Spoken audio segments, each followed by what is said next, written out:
دوستو قرآن کو تجوید کے ساتھ نہ سیکھنے کی وجہ سے ہم کبھی کبھار اتنی خطرناک غلطیاں کرتے ہیں جو ہمارے ایمان کو نقصان پہنچا سکتی ہیں۔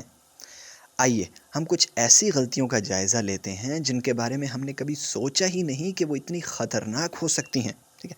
ہم سورہ فاتحہ میں پڑھتے ہیں الحمدللہ رب العالمین۔ الحمد یہ ورڈ کریکٹ ہے، ٹھیک ہے، معنی ہے تمام تعریفیں۔ ہم پڑھتے ہیں الحمد ہا کے ساتھ، معنی کیا ہے؟ موت کا طاری ہونا، غلط، ٹھیک ہے۔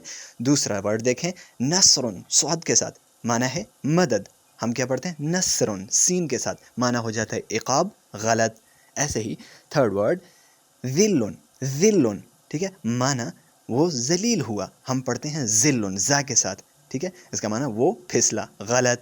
ایسے ہی تین، تین، ٹھیک ہے، تین انجیر کا درخت ہے، ہم اس کو پڑھتے ہیں طین، طین پڑھتے ہیں تو یہ غلط ہو جاتا ہے، معنی ہے مٹی، ٹھیک ہے۔ ایسے ہی قلب، قلب کا معنی کیا ہے؟ دل، قلب، ہم اسے پڑھتے ہیں کلب تو معنی ہو جاتا ہے کتا، ٹھیک ہے۔